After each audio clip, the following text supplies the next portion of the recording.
Yes, when I was doing my astrophysics course, I'll never forget this. This was my first year in physics. Okay, we were given some copper discs, which contained different radiation samples, different radioactive sources. One was an alpha emitter, one was a beta emitter, an electron emitter for all intents and purposes, and one was a gamma ray emitter. And we had a Geiger counter. The idea was we would put the different discs in the path of the detector, okay, and then we would measure the counts per seconds, okay, and then they gave us little different pieces of material to use as shielding. We had a little paper piece, we'd have a aluminium piece and a lead piece. Okay, the idea was we'd see how many of those we would need to reduce the counts to zero, or close enough to zero as possible. Okay, you've seen many textbook diagrams where they show the alpha particles, the beta particles, and the gamma particles impacting different pieces of material. They'll show, okay, the paper will stop the alpha particles, the aluminium will stop the beta particles, and the lead will stop the gamma radiation. Obviously, what we did first, we needed some control. We basically put the alpha emitter, we put the beta emitter, and we put the gamma emitter in the path of the detector with no shielding. Here's what it looks like unshielded.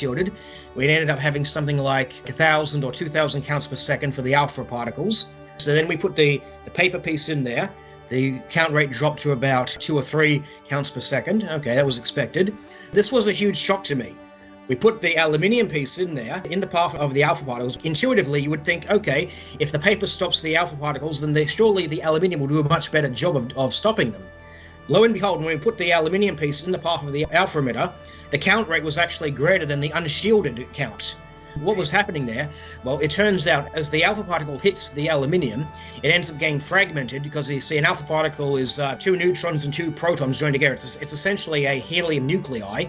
As soon as it hits the aluminium, it just fragmented, and the detector was essentially receiving the secondary radiation, this breaking radiation, as the particle gets stripped into pieces and then thrown in at the detector. It went straight through the aluminium, was fragmented, and that was what we were just picking up. So we actually had a higher radiation level than we had with the unshielded. But then back to the Apollo program, that's going to cook those guys in the capsule, isn't it? Because it's aluminum, the aluminium craft. And that goes for the space station that they tend to put up around the moon. So I don't know about that. But anyways, I digress.